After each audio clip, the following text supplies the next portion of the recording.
It's fine now. If it is fine, no problem. शुरू में तो कोई problem नहीं है आपकी. I'll just edit that video. उतनी सी.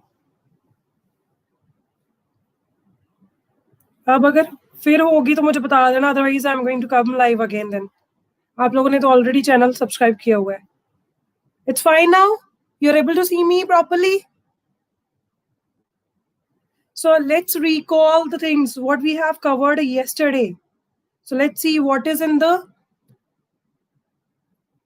we have done in the last lesson. So let's see what is in that.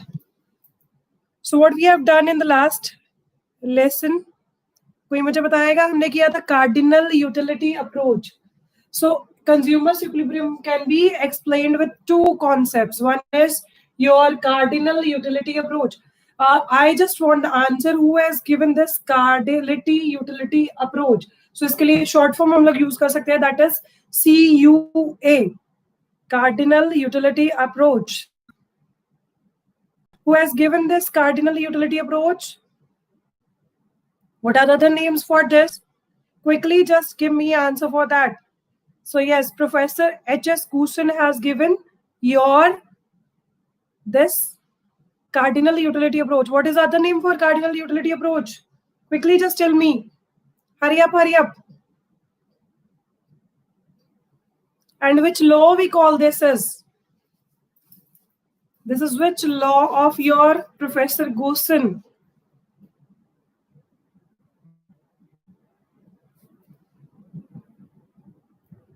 Only one student has given me answer. बाकी किसी ने दिया. मुस्कान पे, you deserve a chocolate then. If others are not giving me answer, then obviously.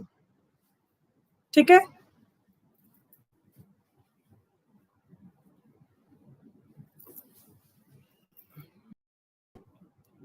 Okay.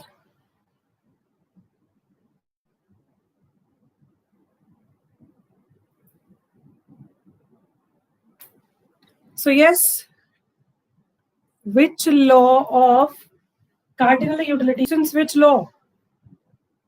Marshall's utility approach. Okay. और कुछ? और कुछ? Paramvir, martial utility approach कहाँ से कर लिया आपने?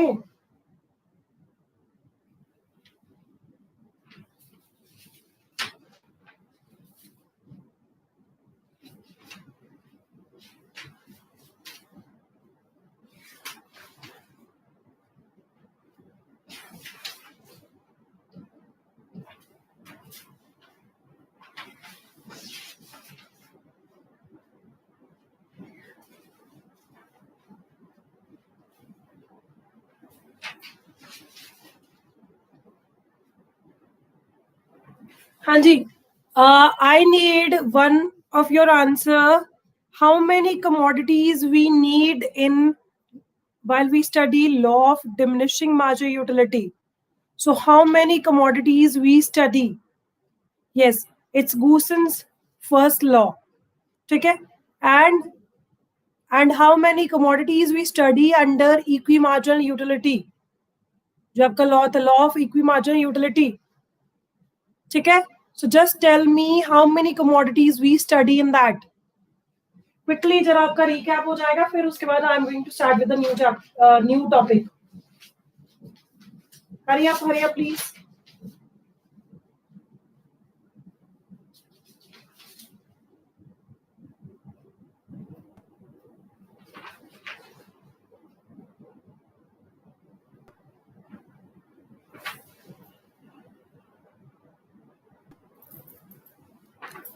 Marshall's utility analysis.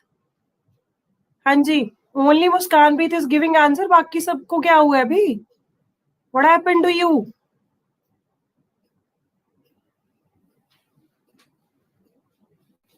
Paramveer, Marshall's utility analysis. That is the full name. पूरा लिखोगे? Marginal utility analysis. मैंने आपको कल बताया था ये. ठीक है? आप लोगों ने अच्छे से नहीं पढ़ा है. मैंने बोला था ये topic difficult and still you people are not giving me answer properly. आप लोगों ने नहीं अच्छे से पढ़ा है. कल वाली वीडियो प्लीज रिपीट करके फिर से सारी देख लेना। मैंने बोलना ही था आपको, topic is difficult from second chapter. Okay, अब एक बारी चैप्टर नंबर जो आपका है यही वाला, इसके आ जाओ in the numerical portion. So practicals for, this is on page number 2.53. So practicals on consumers equilibrium commodity.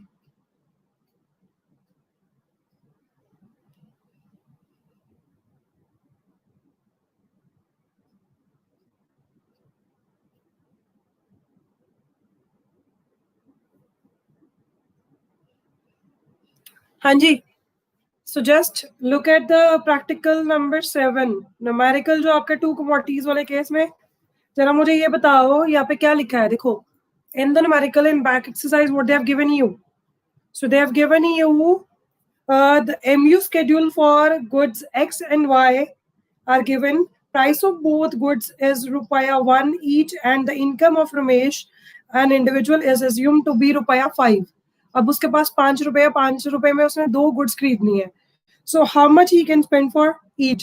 So हमने कल जो किया था commodities, 2 commodities वाला केस, so हमारे पास क्या होना चाहिए, MUX is equal to MUY के इक्वल होना चाहिए, ठीक है, प्लस उसके बाद जो MU है वो फॉल करनी चाहिए, ठीक है। सो अब इसके अकॉर्डिंगली हमने 2 कंडीशंस देख के हमने क्या करना है, जो हमारे पास वैल्यूज गिवन है उसके बेसिस पे हमने कंज्यूमर्स इक्विलिब्रियम डिफाइन करना है, ठीक है। सो कैसे करेंगे जरा देखो। So how many units of both the commodities should be purchased by Ramesh to maximize his utility, total utility? What is the total amount of utility received by Ramesh at the point of equilibrium? So see, आपके पास units are given 1, 2, 3, 4, 5. Quantity के units given 1, 2, 3, 4, 5, 6. Fine. Now MUX is given to you in utils. Then MUY is also given in utils. अब देखो कौन कौन से points पे जो है हमारी यूटिलिटी जो सेम हो रही है। एक तो आप देखोगे MUI की यूटिलिटी 8 है एंड 4th यूनिट के ऊपर हमारी जो यूटिलिटी है that is of X is also 8, ठीक है। उसके अलावा फिर नेक्स्ट 7 पे हो जाएगी, फिर उसके बाद 6 पे हो जाएगी। बट हम लोग जो फर्स्ट वैल्यू है जहां पे हम लोग कहते हैं MUX एंड MUY इक्वल हो जाएगा एंड उसके बाद MU फॉल कर रही है, तो हमारा जो फर्स्ट यूनिट ऑफ Y होगा and 4 units till 4 units of 4 units, ठीक है, till 4 units of X that वो क्या करेगा 46 यूनिट्स इन टोटल क्या है उनको बाय करेगा। सो ये मल्टीप्लाई करके आएगा, ठीक है। So total utility will be 46, ये ऐड करके कर देंगे आपकी, ठीक है। सो जो आपका 4th यूनिट है वो आपकी X कमोडिटी तक का खरीदा जाएगा and unit of good Y that will be bought by Ramesh, that is it. Total utility पूछी नहीं है, अगर पूछेंगे तो मैक्सिमम यूटिलाइजेशन के हिसाब से हमने बता देनी है,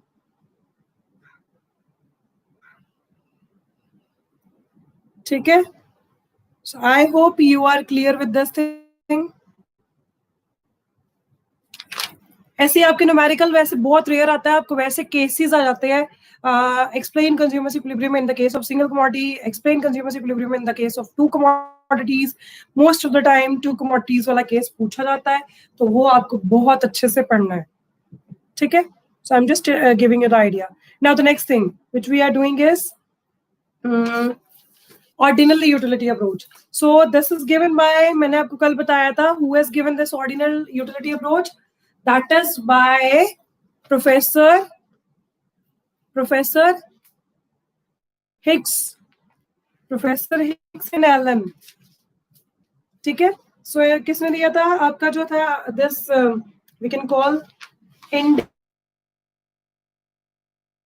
curve also, analysis also, indifference curve भी कहते हैं इसको, ऑर्डिनरी यूटिलिटी अप्रोच को, और हिक्सियन एनालिसिस भी कहते हैं। अब Hicks and Allen were 2 people जो इंडिफरेंस कर्व्स जो थे इन्होंने काफी इसको इलेबोरेट किया था, ठीक है। ऑर्डिनल यूटिलिटी अप्रोच के अंदर हम लोग हमेशा इंडिफरेंस कर्व्स को पढ़ते हैं, आईसीज को पढ़ते हैं, ठीक है।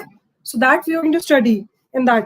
ठीक है, अब यहाँ पे हम लोग सिर्फ रैंकिंग करते हैं, यहाँ पे हम लोग कोई, ठीक है, उसके बेसिस पे हम लोग कंपेयर करते थे, बट यहाँ पे कोई भी चीज नहीं आएगी, ठीक है, we will not have any kind of thing here like that. So हम लोग क्या करते हैं, यहाँ पे प्रेफर करते हैं कि हमने क्या करनी है, जा तो गुड ए लेनी है, जा गुड बी लेनी है, ठीक है। सो यहाँ पे प्रेफरेंस के ऊपर हम लोग रैंकिंग देते हैं। मैं कहती हूँ मुझे मुस्कान प्रीत मांडा जो है ज्यादा अच्छी लगती है as compare to Muskan. So what I am giving rank 1 to Muskanpreet Manda and I am giving second rank to Muskan, ठीक है। तो अब ये चीज क्या है, that is your this ordinal utility approach. So what I'm doing, I'm just using this ordinal utility approach. अब यहाँ पे जो मेन नेम है इनका दिया हुआ है, जिन्होंने इंडिफरेंस कर्व्स दिए थे, so was made by J.R. Hicks and R.G.D. Allen. सो इनको प्रॉपरली जो इनका जो नेम पॉपुलरली जो हुआ था फेमस इस अप्रोच को देने के बाद, that was Hicks and Allen. So what was the name, that was Hicks and Allen. So इन्होंने 1934 में एक बुक भी लिखी थी, उसका नाम था, that was reconstruction of the theory of value. So that was again presented the indifference curve analysis, ठीक है. so उन्होंने ये पूरी की पूरी थ्योरी को बताया था, ठीक है. so ordinal utility क्या होती है, हमेशा it is the utility which is expressed in the ranks. so it is related to ranks. मैंने preference किसको दी है, that is ranking. so ranking is done with this. I hope my video is clear. कोई problem तो नहीं आ रही, दिख रहा है आपको सब कुछ प्रॉपर दिख रहा है, समझ आ रहा है, सारा कर रहे हो तो अच्छे से, फिर मुझे थम्स अप भेजो अगर, ठीक है. Now I am going to start with meaning of IC. Meaning of IC. So what is the meaning of this? Okay fine, so it's fine. The graphical representation of such combination is termed as, मतलब अगर हमने दो चीजों को prefer किया, ठीक है, जब दो चीजों में से एक को प्रेफर कर रहे हैं, दूसरे की रैंक उसी के बेसिस पे हो रही है, तो in that case we call it as IC. So meaning क्या है, graphical representation of combinations of goods, ठीक है, two goods, that we call it as indifference curve. So इसको हम लोग नाम देते हैं, दैट इज इनडिफरेंस कर्व, ठीक है. I guess this is clear to you. Next is indifference curve. So refers to the graphical representation of, अब जो मीनिंग है प्रॉपर क्या होता है इसकी, जो डेफिनेशन हम लोग कहते हैं. So indifference curve refers to the graphical representation of various alternative combinations of bundles of two goods among which the consumer is indifferent, ठीक है. अब बाकी बुक में एग्जांपल दिया है एप्पल्स एंड बनानास का, ठीक है. सो देखोगे यहाँ पे इंडिफरेंट स्केड्यूल दिया, दैट इज अ टेबल. हमने यहाँ पे अभी तक पेज नंबर 2.13 के लास्ट वाली अब जो चीजें हैं वो हम लोग प्रेफर कर रहे हैं. So we have got the combinations of two goods. So one is the combination P, next is Q, then R, then S and T, ठीक है. सो एप्पल्स की उन्होंने दी है values. So 1 2 3 4 5 that is the number they have given. So bananas के लिए उन्होंने दिया number, that is 15 10, not number, we can say the ranking they have given, इतना हम प्रेफर करेंगे, ठीक है. अगर हम 1 यूनिट ऑफ एप्पल प्रेफर कर रहे हैं तो हम लोग 15 यूनिट्स ऑफ बनानास भी उसके साथ प्रेफर करेंगे, ठीक है.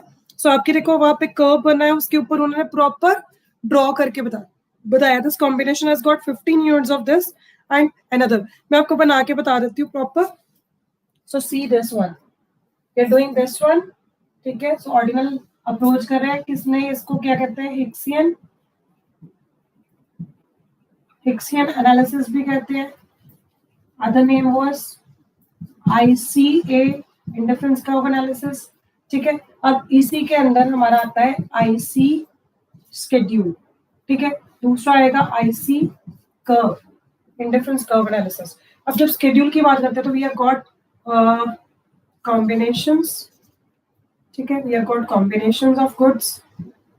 So with combinations हमारे पास है P, Q, R, S and T. These combinations are there. So we have got two goods, that is apple and banana, ठीक है. So apple में आपका क्या आ जाएगा, 1 2 3 4 and 5, ठीक है. अब यहाँ पे बनाना की कॉम्बिनेशन क्या है, 15, ठीक है. Next will be that is 10, then it is 6, then it is 3 and 1. ये हमने प्रेफर किया. अब इसी को हमने डायग्राम में करना है, बना के दिखा. आईसी कर्व हमारा कैसा होता है? हमेशा ऐसा होगा, ऊपर की तरफ को मुड़ा होगा. सो इट इज कन्वेक्स और कॉनकेव इन शेप. बताना जरा, इट इज कॉन्वेक्स और concave in shape. Just tell me that. So इसकी शेप कौन सी होती है, कॉन्वेक्स और concave? Okay, I got one answer. Another people, try for this at least. It is like this. C बन रहा है हमारा. So what will be that? It is concave. Paramvir, हाँ जी. Now इसका आंसर देखो क्या होगा. So IC curve will be always of which shape? Concave. सबका concave आ रहा है. Very good. It is concave in shape. I don't think so.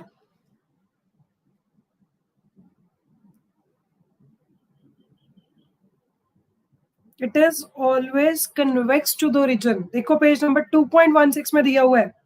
Properties of indifference curve. It is convex. ठीक है, सब भूलना मत. जो सिंपल सी बनेगा प्रॉपर, ठीक है, तो that is convex in shape. अब इसके कॉम्बिनेशन देखो आपके.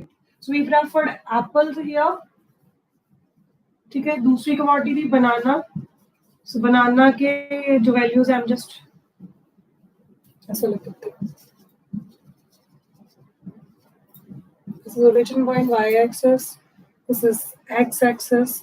ठीक है, सो अब यहाँ पे हमने क्या करना है, इसके पॉइंट्स शो करने हैं. I'm just taking 5, 10, 15.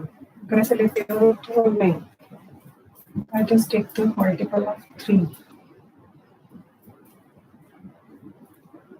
3, 6, 9, 12 and 15. ठीक है, 1, 2, 3, 4 and 5. ठीक है, अब हमने ये कॉम्बिनेशंस लेने हैं. तो फर्स्ट हमारा क्या था, एप्पल का अगर 1 यूनिट हम लोग कंज्यूम कर रहे हैं तो उसके साथ हमारी वैल्यू आ रही है, that is here. So curve will be starting from this. अगले में हमने 2 यूनिट्स इसके कर दिए एप्पल के, तो उसके 5 यूनिट्स कम हो गए. सो हमने सेकंड पे क्या करना है, दैट इज 10.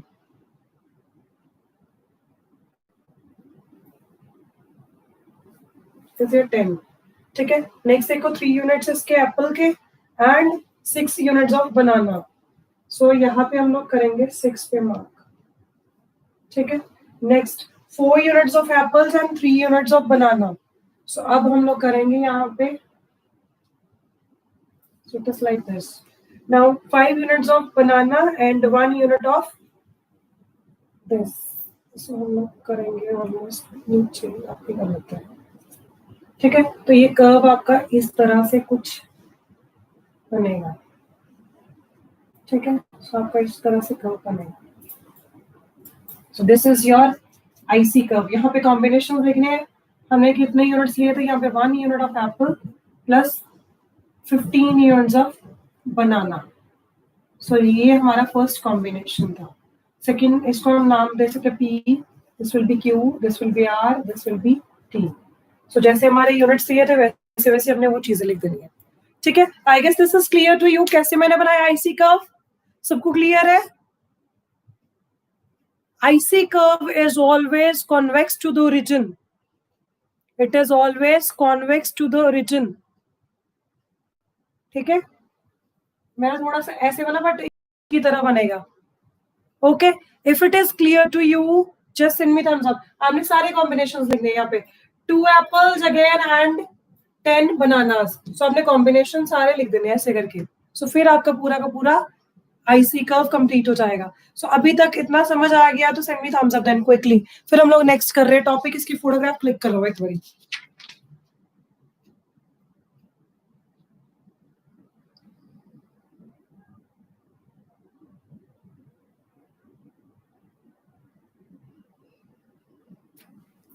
इंडिफरेंस कर्व को हम लोग कहते हैं locus of all the points. जितने भी हमारे पॉइंट्स हैं सबको हमने इकट्ठा कर दिया और जो हमारे पास कर्व आया that is your locus of all the points, so we call it as IC. ठीक है, सो इसी को हम लोग कहते हैं जब कॉम्बिनेशन सारे एक ही लाइन पे एक ही कर्व में हम लोग कवर कर देते हैं डिफरेंट कॉम्बिनेशंस और हमें उससे पता चलता है कि इक्वल सेटिस्फेक्शन मिल रही है, तो we call that is your IC curve. ठीक है, किसमें दिखा रहे हैं? आईसी कर्व में दिखा रहे हैं हम लोग। ठीक है, अब इसके बाद एक वर्ड आता है monotonic preferences. Mono means only one. ठीक है, मोनोटोनिक का मीनिंग देखो, monotonic preference means that the rational consumer always prefers more of a commodity as it offers him a higher level of satisfaction।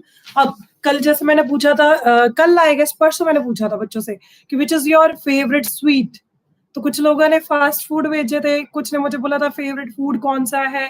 सो परमवीर से भी मैंने बात करी थी, मैंने परमवीर को पूछा था which is your favourite vegetable, है ना Paramvir? I asked you this, तो you said me ma'am lady finger. So with that lady finger आपने कहा था मैम मैंने कहा था आपकी कितनी चपाती खा सकते हो, फिर मैंने आपको law of diminishing marginal utility समझाया था। So you remember that. Now वही चीज मैं दोबारा से प्रेफर किया आपको वो चीज समझा रही हूँ। देखो, मुझे जो चीज पसंद है, ठीक है, मैं उसी को ज्यादा प्रेफरेंस देती हूँ। अब अगर मुझे इकोनॉमिक्स पढ़ाना अच्छा लगता है, मुझे इकोनॉमिक्स कंफर्टेबल लगता है आपको पढ़ाने में, तो I can teach you economics only. अब मैं कोई और सब्जेक्ट तो नहीं पढ़ाऊंगी, बिजनेस तो नहीं पढ़ा दूंगी, पॉलिटिकल साइंस तो नहीं पढ़ा दूंगी। ठीक है, so this is my preference over other thing.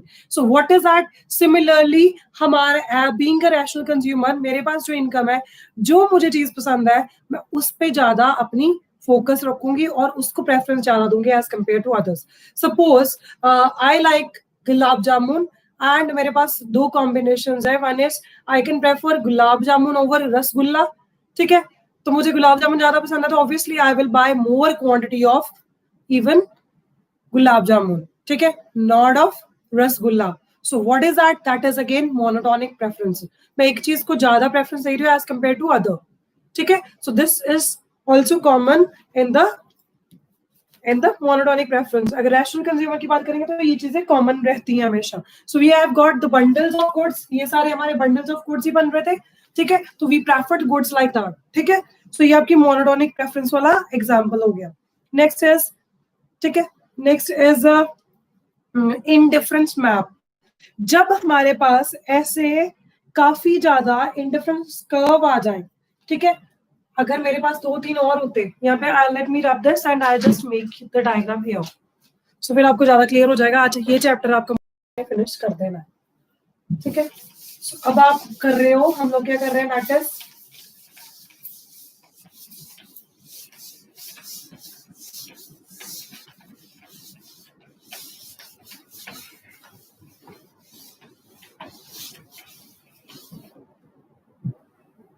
now what we are doing the indifference map। क्या होता है? So what is indifference map? Try to understand what is indifference map। ये वर्ड है, मेन इंपॉर्टेंट वर्ड मैप है।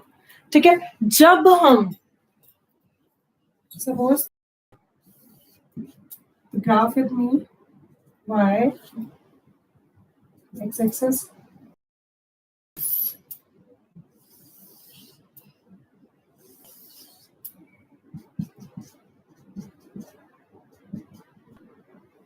ठीक है, जब मेरे पास ऐसे 3-4, ठीक है, आ जाएंगे आईसी कर्व, ठीक है, तो I call this as indifference map. ठीक है, जब मेरे पास आईसी कर्व ऐसे 2-3 आ जाएंगे, I can call this as, suppose this is 3, this is 2, this is 1, मैंने नाम दे दिए, 3 है मेरे पास आगे, तो I can call this as your IC, that is indifference map. So जितने भी आईसीज को मैंने अगर कर दिया इकट्ठे, तो that will be indifference map. So family of indifference curve is always known as that is indifference map. So आपकी डेफिनेशन देखो बुक में दी हुई है, indifference map refers to the family of indifference curves that represent consumers preferences over all the bundles of two goods।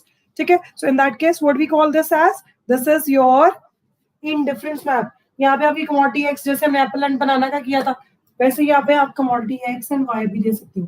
ठीक है, हमें different commodities के combination बताने हैं, सो दिस विल बी 5. ठीक है, सो इसकी भी अगर क्लिक करनी है फोटोग्राफ तो क्लिक कर लो.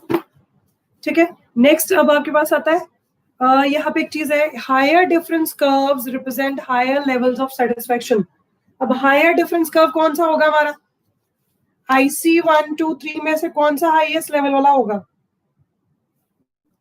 जितना ये ओरिजिन पॉइंट से दूर है. सो ओरिजिन पॉइंट से दूर वाला कौन सा है? किसका लेवल ऑफ सेटिस्फेक्शन हायर होगा हमारा तीनों कर्व्स में से? मुझे बस आंसर दो, IC3, IC1 और IC. यस, परमवीर आपने आज क्या खाया है? आंसर गलत दे रहे हो सारे, वेरी बैड. IC3, जितना ये ओरिजिनल पॉइंट से दूर होगा उतनी उसकी लेवल ऑफ सेटिस्फेक्शन ज्यादा होगी. ठीक है, so IC3 will be the curve which is giving you highest satisfaction. Muskanpreet is right. ठीक है, so let's now do it. Isha, you also give me answers. Anshika is present. Anshika, you also give me answer. अब अगर मैं इसी को change कर दूं, मैं IC1 यहाँ पे कर दूं, IC2 यहाँ पे 3 लास्ट में कर दूं, फिर कौन सा होगा? हाँ जी, अब मैं इसी को अगर रिवर्स कर दूं, ठीक है, यहाँ पे IC1 कर देती हूँ, यहाँ पे IC2 का 2 ही रह जाएगा, यहाँ पे 3 कर दिया. अब कौन सा होगा? हाईएस्ट लेवल ऑफ सेटिस्फेक्शन हमें कहां से मिलेगा? So which is providing us highest level of satisfaction? Quickly, just give me an answer. Hurry up.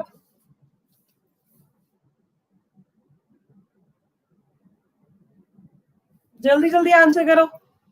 Sahajpreet is attending the class. Sahajpreet, you have to give me message on WhatsApp. You are attending class even. Okay. Now your answer is correct कि IC1 जो है that will be the highest level of satisfaction जो आपको देगा. ठीक है, okay, fine. Next, see, now the next is marginal rate of substitution. एक चीज को छोड़ के हम दूसरी चीज प्रेफर कर रहे हैं. ठीक है, सो इसमें हमारे पास क्या होता है कि हम लोग देखते हैं एक चीज को पाने के लिए दूसरे कितने यूनिट्स हमने सेक्रीफाइस किए. सो इसके लिए फॉर्मूला आपकी बुक में गिवन है. पहले इसकी डेफिनेशन देखो, that is given in black and italics. ठीक है, डार्क बोल्ड में दिया है. So MRS refers to, MRS is short form. So marginal rate of substitution. Okay, fine. MRS refers to the rate at which commodities can be substituted with each other so that total satisfaction of the consumer remains the same. So हमारे पास total satisfaction जो है वो same रहेगी. So इसके लिए हम लोग क्या करते हैं, जो चीजें हैं उनको सब्स्टिट्यूट करते हैं एक दूसरे के लिए, और जो सेक्रीफाइसेस किया उसको हम लोग शो करते हैं. सो इसका फॉर्मूला क्या है? हमने दो चीजें ली थी, two goods were there, MRS for AB. ठीक है, marginal rate of substitution, A and B both are the goods we are using as substitute for each other. So units of bananas, that is B. ठीक है, उसको हमने unit ले लिया B के लिए. B is for banana. Willing to sacrifice, units of apples willing to gain. जो gain करेगा वो नीचे लिखेंगे, जो सेक्रीफाइस करेगा वो ऊपर लिखेंगे. ठीक है, सो MRS के लिए फॉर्मूला हमारा ये होगा. सो what is the formula? MRS AB हम लोग लेंगे यहाँ पे sacrifice. So units of, I am just writing B, banana sacrificed. ठीक है, और units of Apple A gained. So this is the formula for MRS. ठीक है, अदर वर्ड्स में हम लोग लेंगे तो MRS AB is equal to change in B over change in A. इसमें कितना गेन हुआ दैट विल बी चेंज, इसमें अगर सेक्रीफाइस हुआ तो दैट विल बी चेंज. ठीक है, सो हम लोग ऐसे लिखते हैं, triangle is always representing you change. समझ आ गया इतना सा? I hope everybody is clear with this. So next again the diagram is same जो हमने पहले बनाया था. IC1 is convex to due to diminishing returns. तो हमारा diminishing returns आ रही हैं. देखो वैल्यूज कम होती जा रही हैं. सो बनाना के देखो प्रेफरेंसेस, जो MRS AB है जो हमने निकाला है, पहले 5 बनाना से, फिर उसके बाद हमारे एप्पल के यूनिट सेम उन्होंने लिखे, उसके बाद फिर वो कम हो गया, 4B पे आ गया बनाना, फिर 3B पे आ गया, फिर 2B पे आ गया. So marginal rate of substitution अगर डिक्लाइन कर रहा है so it is again telling you कि कॉन्वेक्स शेप है हमारे IC1 की, ठीक है. And another thing which they are talking about, ठीक है, दैट इज IC1 के उन्होंने कॉम्बिनेशन जो बताया बनाना कि वो नंबर जो कम होता जा रहा है, ठीक है. So this is what they are talking about. So अगर कम हो रहा है that means they are sacrificed, these are all sacrificed, ठीक है. So these are all sacrificed. अब ये कैसे हमने निकाला, ये पता चला आपको कैसे निकाला है? देखो जरा बुक में कैसे निकाला है ये चीज. सी ऑन पेज नंबर 2.15. कुछ नहीं है, जो बनाना का नंबर था पहला वाला, जैसे हम MU निकालते थे वैसे ही निकाला है इन्होंने. 15 में से 10 माइनस किया तो units of banana will be 5B. And हमारा यूनिट देखो, अगर बनाना का देखेंगे difference 2 minus 1 it will be 1. So 1 unit of Apple. First वाला हमें नहीं पता, 0 जो आपका कॉम्बिनेशन P से पहले कॉम्बिनेशन पता ही नहीं है, तो फर्स्ट वाला ब्लैंक छोड़ोगे, सेकंड वाले में 5B एंड 1A आ जाएगा. So it is almost like the similar we have done MU जो निकालते थे वैसे ही है. सॉरी, जो हाँ MU जो जैसे निकालते थे TUN minus N. Full form of MRS is marginal rate of substitution. It is marginal rate of substitution. Next देखो अब. सो नेक्स्ट अगेन 2 से 3 हुआ, 3 माइनस 2 किया तो इट विल बी 1. देन 6, अगर हमने 10 में से 6 माइनस किया तो इट विल बी कितना आया, 4B, ठीक है. इसी तरह से नेक्स्ट देखो, 6 में से 3 माइनस किया तो it will be 3B. And उसका आगे यूनिट्स फिर देखो एप्पल के एक एक का चेंज आ रहा है. So this is how we calculated your marginal rate of substitution for A and B. So I guess this is clear to you. कैसे निकालना है, इनके ऊपर बेस्ड न्यूमेरिकल्स नहीं आते, जस्ट आपको टर्म पूछी जा सकती है. अब MRS क्यों डिमिनिश करता है? So MRS falls because of the law of diminishing marginal utility, ठीक है. सो हम एक ही चीज को बार बार प्रेफर नहीं करते, उसको कॉम्बिनेशन बार बार ज्यादा प्रेफर नहीं करते हैं. So we also need change, ठीक है. तो we call that as Y, because यहाँ पे MRS क्यों फॉल कर रहा है, डिमिनिश क्यों कर रहा है, because we are always applying this law of diminishing marginal utility on this, ठीक है. नेक्स्ट, अब इसके assumptions क्या है. जब हम इंडिफरेंस कर्व एनालिसिस की बात करते हैं तो वहां पे हमारी कुछ assumptions है. तो फर्स्ट, हमें हमेशा 2 कमोडिटीज चाहिए, तभी हम उनको अच्छे सब्स्टिट्यूट मान पाएंगे, ठीक है. So we need always 2 commodities when we study indifference curve analysis. और मार्जिनल रेट ऑफ सब्स्टिट्यूशन के बारे में पढ़ना है तो हमें हमेशा 2 कमोडिटीज चाहिए, ठीक है. नेक्स्ट इज नॉन स्टेशनिटी. Now what does it mean? So हमें एक ऐसा पॉइंट नहीं चाहिए जहां पे जाके सैचुरेशन में आ जाए हम लोग, मतलब उसके बाद हम लोग saturation, you know, you have already studied in the science saturated solutions. What do you mean by that? Just tell me that. किसी को थोड़ी बहुत ही साइंस आती है, मेरे को पता है ज्यादा तो आपको नहीं आती होगी, बट स्टिल जितनी आती है सैचुरेटेड सॉल्यूशंस, कुछ पता क्या होते हैं सैचुरेटेड एंड अनसैचुरेटेड सॉल्यूशंस? हाँ जी, किसी को नहीं आती साइंस भी? सैचुरेशन मींस एक पॉइंट के बाद कुछ एडिशन नहीं हो सकता उसमें, ठीक है. Okay, so now listen. यहाँ पे वो क्या कह रहा है, it is assumed that consumer has not reached the point of saturation. Consumer always prefer more of both commodities. He always try to move to a higher indifference curve to get higher level of satisfaction. तो यहाँ पे हमारे पास कभी भी ऐसा point आएगा जहाँ पे जाके अब जो है हम लोग प्रेफर करना कॉम्बिनेशन बंद कर देंगे. कंज्यूमर जो है सेटिस्फाइड फील करेगा और उसके बाद वो कोई कमोडिटी कंज्यूम नहीं करेगा. ऐसा कभी पॉइंट नहीं आता.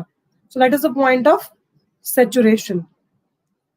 सैचुरेटेड होते हैं आपके सॉल्यूशंस जिस आप नहीं, सैचुरेटेड ये नहीं होता बेटे, which are dissolved in water. No no Isha, you tried well but it is not the correct one. Saturated होता है जिसमें हम और एडिशन नहीं कर सकते कुछ भी, ठीक है. नॉन स्टेशनिटी इज दैट पॉइंट, ठीक है. Next is ordinal utility. So यहाँ पे हम लोग रैंकिंग लेते हैं एज कंपेयर टू लाइक आगे हम लोग जो क्वांटिटी ले रहे थे यहाँ पे रैंकिंग करेंगे. बंडल ऑफ गुड्स के लिए हम लोग रैंकिंग करते हैं. So that is also the assumption. Next thing is diminishing marginal rate of substitution होगा तो ऑलवेज जो आपका है हम लोग law of diminishing marginal utility करेंगे तो यहाँ पे diminishing marginal rate of substitution होगा. हमेशा मार्जिनल रेट ऑफ सब्स्टिट्यूशन हमारा डाउन जाता है, कम होता जाएगा, ठीक है. So next is rational consumer. So यहाँ पे कंज्यूमर का हमेशा एम ये होगा कि उसको कम से कम स्पेंड करना पड़े और मैक्सिमम सेटिस्फेक्शन मिले. So that is the point they always prefer. So इतना सा सबको क्लियर हो गया? So I guess till this everything is clear. Now इसके बाद प्रॉपर्टीज. सो आपकी प्रॉपर्टीज अब सुन लो अच्छे से. अभी जो मैंने आपको बोला था कॉन्वेक्स फर्स्ट, तो मैंने आपको बता दिया. So it is always convex to the origin. So जो आपका होगा indifference curve, it is always convex to the origin. ठीक है? So MRS always indicate the slope of indifference curve. यहाँ पे ये चीज बताइए. दूसरी चीज है indifference curve slopes downwards. So ये हमेशा ऊपर से नीचे की तरफ आएगा. ठीक है? So it is always slopes downwards. ऊपर से नीचे की तरफ आएगा. ठीक है? So next is, क्योंकि हम लोग प्रेफर करते हैं कि हमें पता हुई मार्जिनल रेट ऑफ सब्स्टिट्यूशन वाला जो आपको पॉइंट डिमिनिश करता है, और हम लोग प्रेफर करते हैं दूसरी गुड्स को भी यूज करना साथ साथ में. सो दैट इज व्हाई ये हमारा अपवर्ड से डाउनवर्ड आएगा. सो डाउनवर्ड स्लोपिंग होता है हमेशा. Next is higher difference indifference curve represents higher levels of satisfaction. This I already told you. जितना ये ओरिजिनल पॉइंट से दूर होगा उतना हमें हायर लेवल ऑफ सेटिस्फेक्शन देगा. सो that is the point. Last point is indifference curve जो होते हैं, देखो ये कभी भी, क्योंकि पैरेलल होते हैं एक दूसरे के, तो they never cut each other. ये एक दूसरे को कभी भी कट नहीं करेंगे. कल जैसे हमने किया था टू कमोडिटीज के केस में, देवर कटिंग ईच अदर, इंटरसेक्ट कर रहे थे. यहाँ पे कोई भी इंटरसेक्ट नहीं करेगा. ठीक है? आपका इंडिफरेंस कर्व कभी भी इंटरसेक्ट नहीं करेगा. इंटरसेक्ट का मीनिंग, अगर मैंने ये प्रेफर किया होता कि ये कर्व जो है ये ऐसे बनता, ये इस पॉइंट पे इसको इंटरसेक्ट कर रहा है, ये इस पॉइंट पे इसको कर रहा है. सो ये कभी नहीं होता. ऐसा पॉइंट आपको कभी नहीं मिलेगा इंडिफरेंस कर्व एनालिसिस में. So I guess this is clear to you. इतना सा क्लियर हो गया सबको? ठीक है? और दूसरी चीज इन्होंने लिखी है, एक स्पेशल पॉइंट बना के ना दिया है 2.17 पेज पे, कि इंडिफरेंस कर्व जो है कभी भी इस लाइन को टच भी नहीं करेगा, ना इस लाइन को टच करेगा. It will never touch X axis. This is your X axis. So इसको भी कभी टच नहीं करेगा इंडिफरेंस कर्व, एंड इसको भी कभी टच नहीं करेगा. सो this is the most important thing. ठीक है? नेक्स्ट है budget line. So what is budget line? नाम से क्लियर है, जिस पॉइंट तक हम लोग जो है कमोडिटीज का कॉम्बिनेशन एक्सेप्ट कर सकते हैं. So that is the point, that is budget line. ठीक है? सो अब बजट लाइन का मीनिंग देखो, यहाँ पे आपकी दिया हुआ है. So consumer budget states at, पहले तो ये वर्ड समझ लो, consumer budget that is given in italics. So आपका पेज नंबर 2.17 में जब बजट लाइन मेंशन है वहां पे दिया हुआ है. So consumer budget क्या होता है? Budget states that real income or purchasing power of the consumer from which he can purchase certain quantitative bundles of two goods at given price. जो मेरी रियल इनकम है, जितनी मेरे पास अपनी इनकम है, जो मैं खर्चने के लिए भी रेडी हूँ. ठीक है? जो मैं खर्चने के लिए भी रेडी हूँ. ठीक है? सो उस कॉम्बिनेशन को मैं प्रेफर करती हूँ. ठीक है? जो दो गुड्स का कॉम्बिनेशन है, तो I call that is my consumer budget. जितनी इनकम का पार्ट मैं दो कमोडिटीज का जो कॉम्बिनेशन है उसको प्रेफर करूंगी. ठीक है? So I call that is the consumer budget. ठीक है? अब इसके बाद आता है budget line. So budget line is a graphical representation of all possible combinations of two goods which can be purchased with given income and prices such that cost of each of these combination is equal to the money income of the consumer. So आपकी budget line जो होती है basically the combination जो हमने पहले की है वो ये सेम. ठीक है? वो क्या शो करती है कि हमारी जो इनकम है उसके बेसिस पे हम लोग क्या कर रहे हैं, जो है बजट लाइन अपनी बना के दिखा रहे हैं. सो प्राइस लाइन जो होती है आपकी बजट लाइन का नेक्स्ट पेज पे देखो 2.18 पे बना के बताया उन्होंने. अब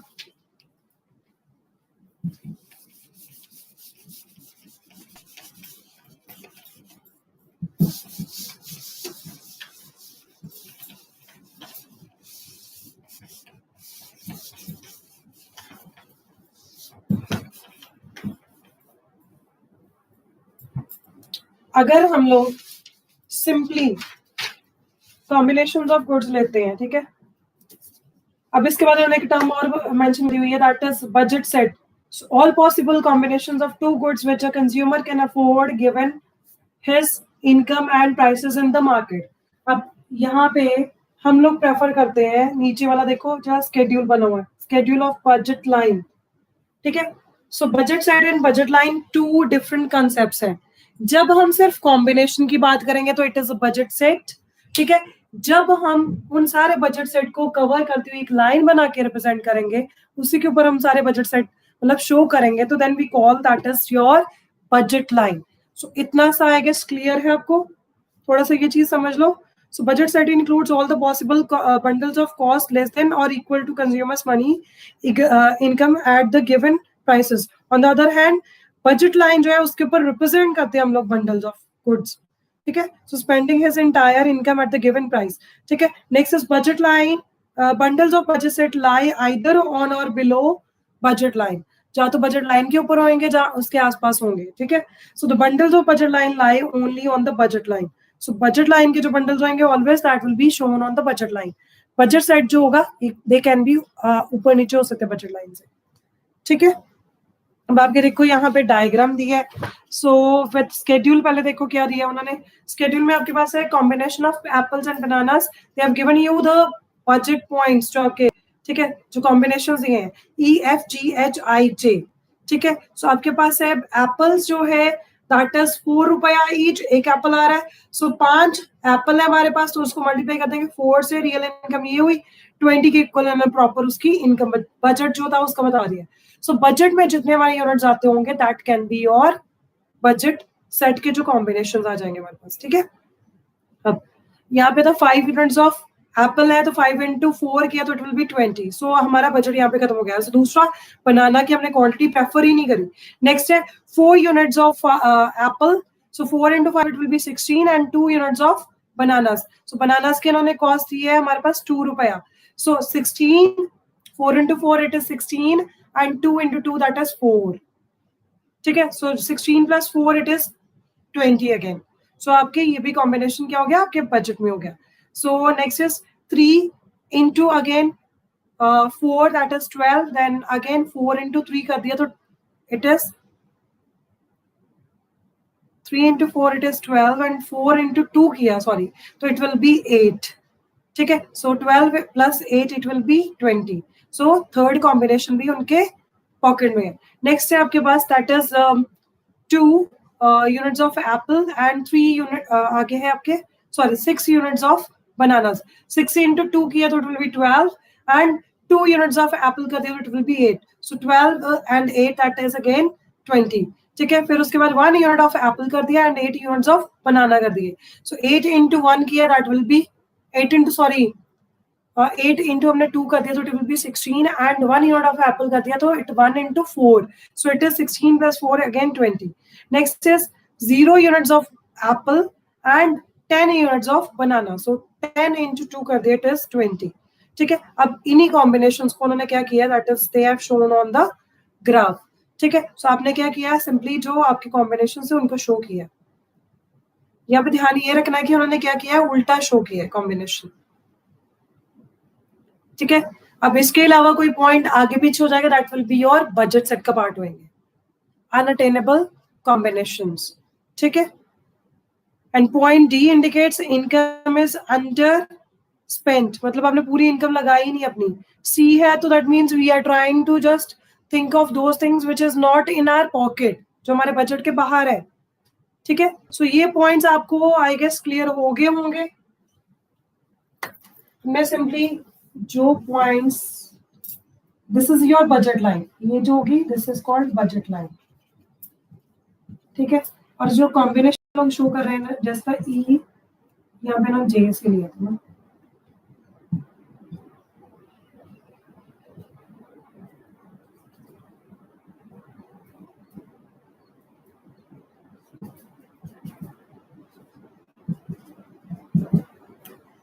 सेट इज जी. ठीक है, अब ये जो combination that is a part of budget set. ठीक है, ये जो है जिसके ऊपर रिप्रेजेंट कर रहे हैं दैट इज बजट लाइन. ठीक है, बजट लाइन के ऊपर बजट लाइन वाले पॉइंट सारे रिप्रेजेंट करें. जब ये पॉइंट मैं एक यहाँ पे लगा देती हूँ एक पॉइंट यहाँ पे लगा देती हूँ, this will be A, this will be B. ये अनअटेनेबल है, ये हमारी इनकम के बाहर हो गया, बजट के बाहर हो गया. ये यहाँ पे हमारी इनकम तो है पर हम इतना स्पेंड ही नहीं कर रहे, सो इट इज अंडर स्पेंड.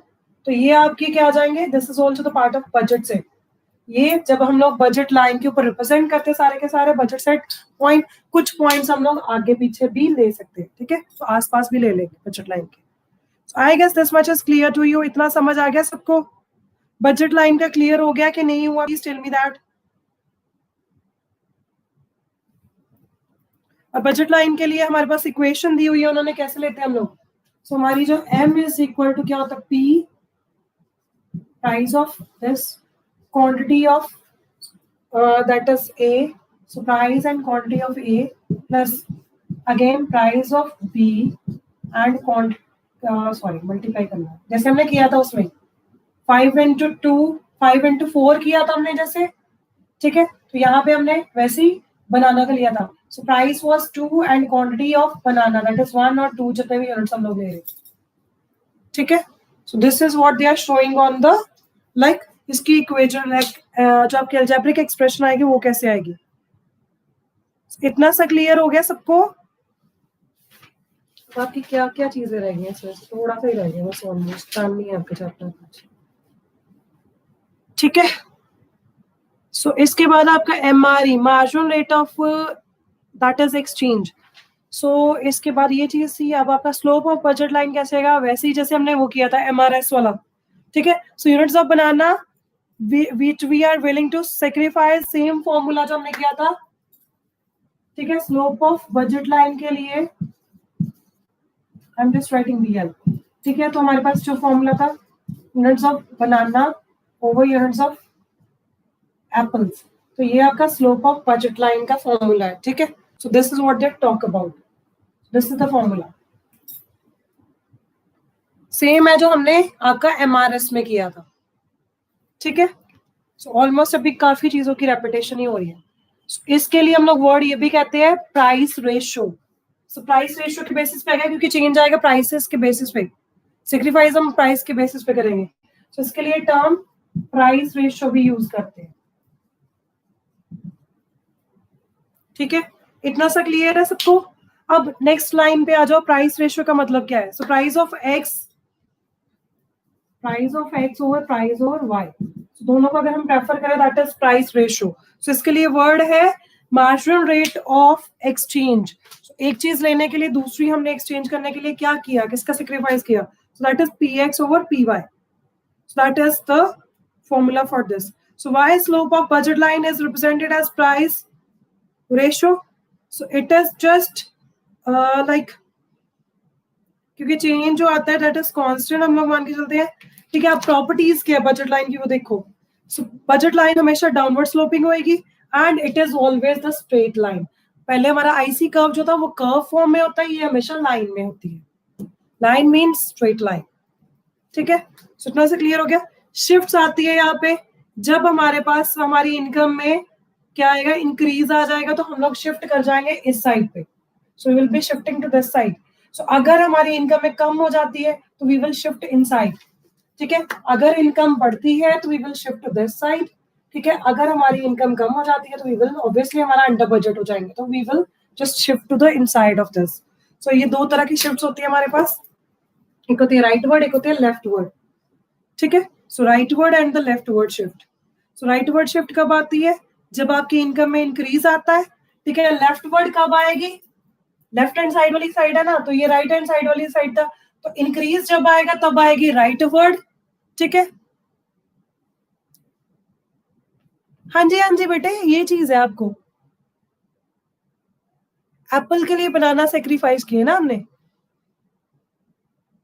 कहाँ पे लिख रहे मैंने? Gain, let me check it out. हाँ जी, एप्पल्स गेन कर रहा है ना, और बनाना से हम लोग सेक्रीफाइस कर रहे हैं। यूनिट्स ऑफ एप्पल जो है हम लोग गेन कर रहे हैं एंड यूनिट्स ऑफ बनाना जो है उसके लिए हमने सेक्रीफाइस किए हैं। सो this is just a change, और कुछ नहीं है कि एक चीज को पाने के लिए दूसरी हमने खोई तो कितनी खोई, वो कॉम्बिनेशन बताना है हमने। हाँ तो गेन ही है बेटे, गेन ही है, no problem.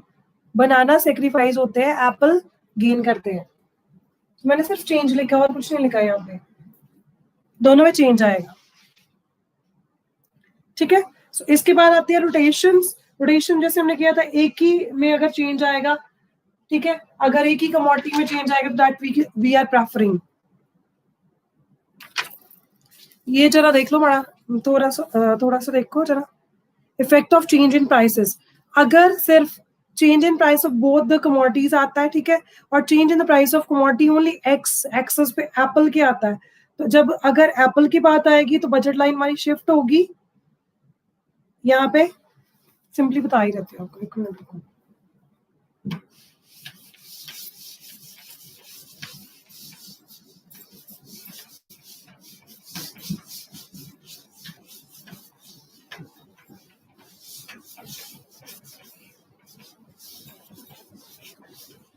Tomorrow we will study your chapter number next, that is 3, demand.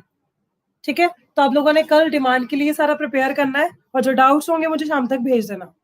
वैसे वो चैप्टर इससे काफी इजी है, इतना डिफिकल्ट नहीं है, ये थोड़ा सा कॉम्प्लेक्स था चैप्टर। ठीक है, अब आपके पास आती है that is effect of change in prices. So यहाँ पे आपके अगर हम लोग मान के चल रहे हैं प्राइस किसका चेंज हुआ, एप्पल का हुआ। So we have two commodities, one is this is bananas, this is apple, origin point, this is y-axis, this is x-axis। अब हम लोग ये मान के चल रहे हैं हमारे पास ये बजट लाइन थी, ठीक है। अब हमारे पास क्या हुए, प्राइसेस जो चेंज हो गए दैट इज एप्पल के हो गए, तो हमारी ये बजट लाइन शिफ्ट हो जाएगी इधर वाली साइड पे। तो इसके प्राइसेस इंक्रीज हुए, अगर उसी तरह से इसके प्राइसेस डिक्रीज होते हमारी बजट लाइन अंदर की तरफ शिफ्ट होगी।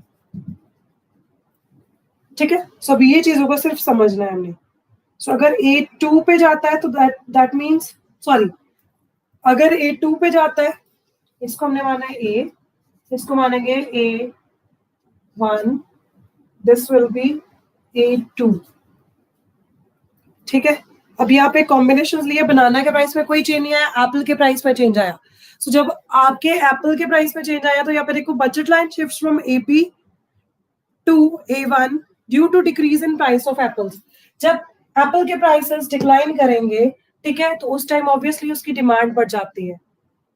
ठीक है, अगर हमारे यहाँ पे प्राइसेस जो है इसके डिक्रीज सॉरी इंक्रीज करेंगे तो हमारे ऑब्वियसली जो एप्पल है उसकी प्रेफरेंस क्या हो जाएगी, कम होएगी कि ज्यादा होएगी, तो उस हिसाब से इंक्रीज हो जाएगी। यहाँ पे ये चीज इन्होंने बताया कॉम्बिनेशन में। ठीक है, जब हम लोग ये कल डिटेल में करेंगे, because I have a class now for grade 10, so we will just finish this class now.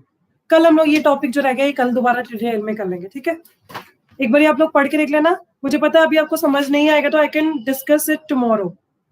Fine, so for today thank you so much, God bless you all. I have a next class now with grade 10।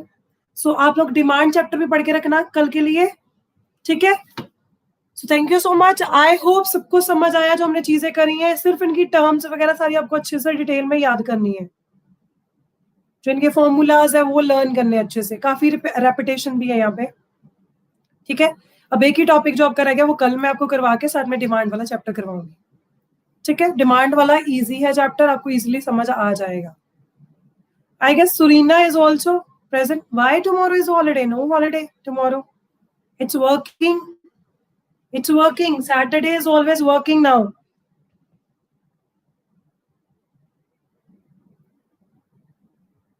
Previously it was not working, now it is working from last 2 weeks I guess. ठीक है, चलो, okay for today. So God bless you all. Take care of yourself and your family, and stay happy, stay healthy, and keep on learning with us. So thank you.